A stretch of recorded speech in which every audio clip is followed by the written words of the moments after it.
A very good day to one and all. The topic for today is the pathogenesis of tuberculosis. Why tuberculosis? Everyone knows that the highest burden of tuberculosis is in India.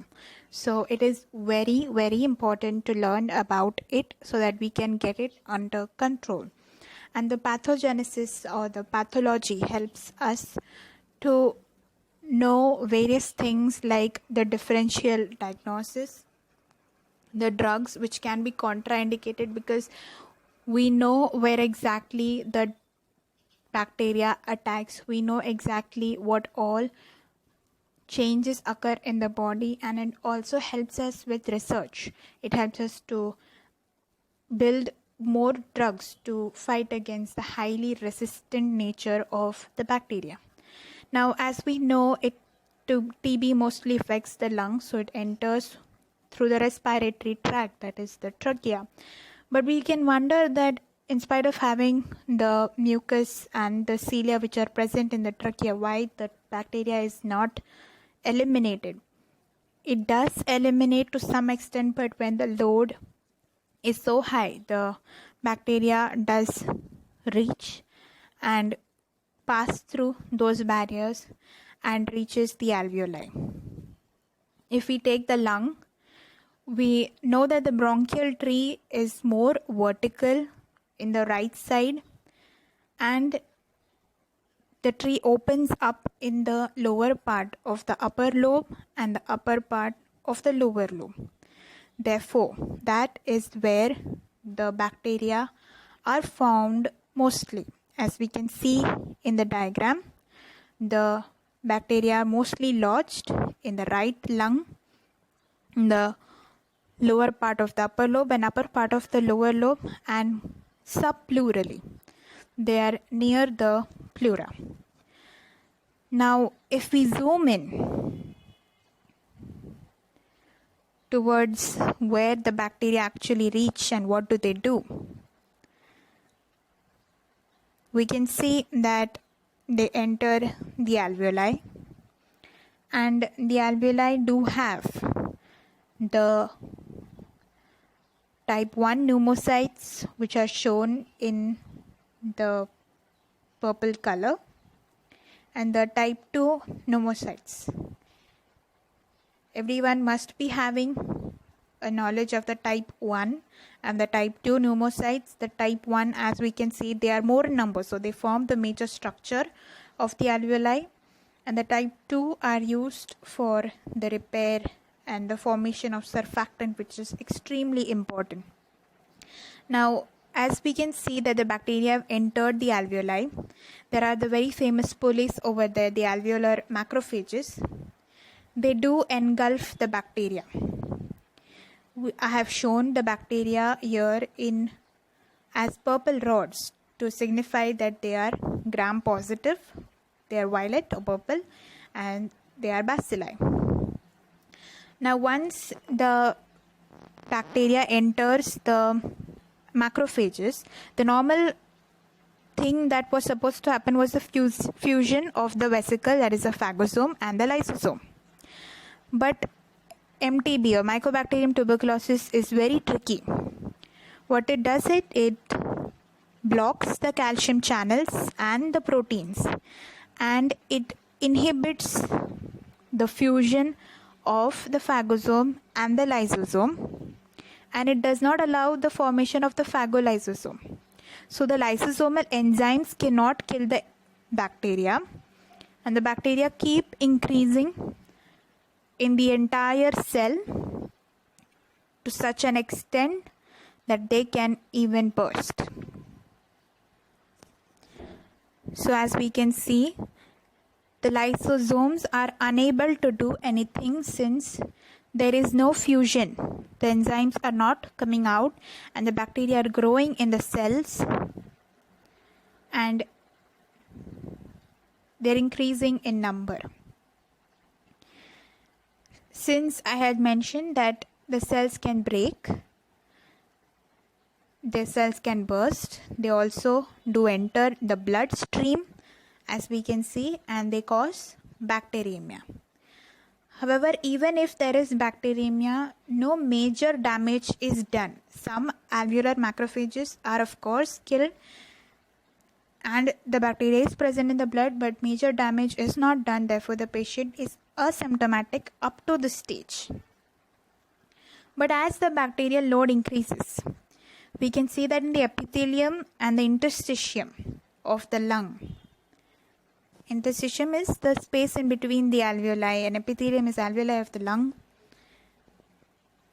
Epithelium is present in all over the lung. We can see that there are these dendritic cells which do have dendrites processes, and the dendritic cells have toll-like receptors.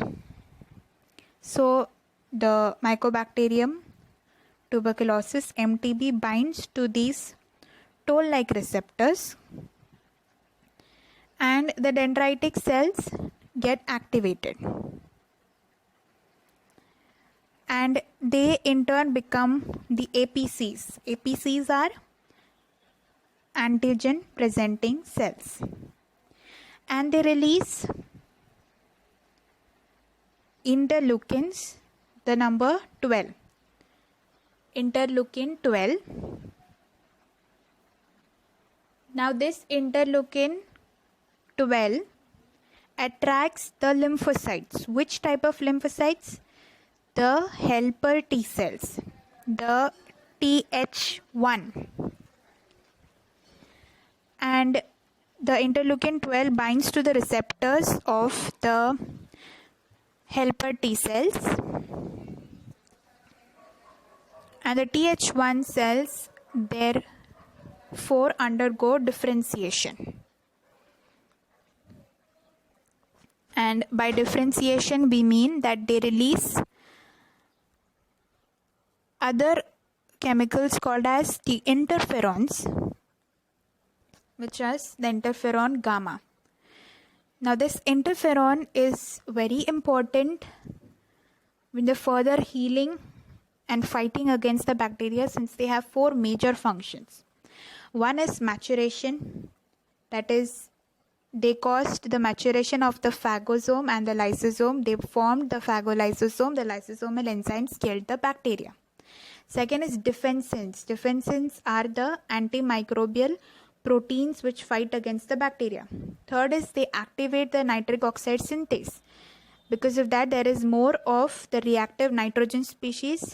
They fight against the bacteria. And fourth is they cause autophagy of those cells which did have the bacteria, like the alveolar macrophages. So after the autophagia, they do convert into slipper shaped cells, which are called as the epithelioid cells, as we can see in the light blue color. And these epithelioid cells, we remember they had the bacteria, so the body could have been successful to kill the bacteria or not. So they can have the living or dead bacteria. And some of the epithelioid cells, they fuse and they form a large giant cell, which is called as the Langerhans cell, and it has a characteristic horseshoe shaped arrangement of the nuclei. Now this structure is called as a granuloma. It can either heal or calcify in a healthy person, or if the person is immunocompromised, cannot fight the situation, then it further leads to a process where the epithelioid cells then release factors called as the chemokines and tissue necrosis factor TNF, which further called monocytes, and plus there is fibrosis. So a fibrotic and lymphocytic collar is formed around the granuloma, original granuloma, which was the epithelioid cells and the Langerhans cells. As we can see here, the fibrosis is shown by the pink color, and the sand yellow color is the lymphocytes. And the central portion may or may not undergo necrosis, and there is caseous cheese type of necrosis in the center of the granuloma. And as usual, as before, we did have the epithelioid cells and the Langerhans giant cells. This Ghon's focus is very important because it helps us to differentiate various granulomas. There are various types of granulomas, but if we see the characteristics Ghon focus with the lymphocytic and fibrotic collar and the epithelioid cells, the Langerhans giant cells and the caseous necrosis, we can confirm that it is tuberculosis. And also another point, as I said, that we can know about the drugs which are contraindicated. In rheumatoid arthritis, there are drugs which are inhibitors of tissue necrosis factor. So if they do inhibit the TNF here, and if there was a Ghon's focus, then they can cause reactivation of tuberculosis.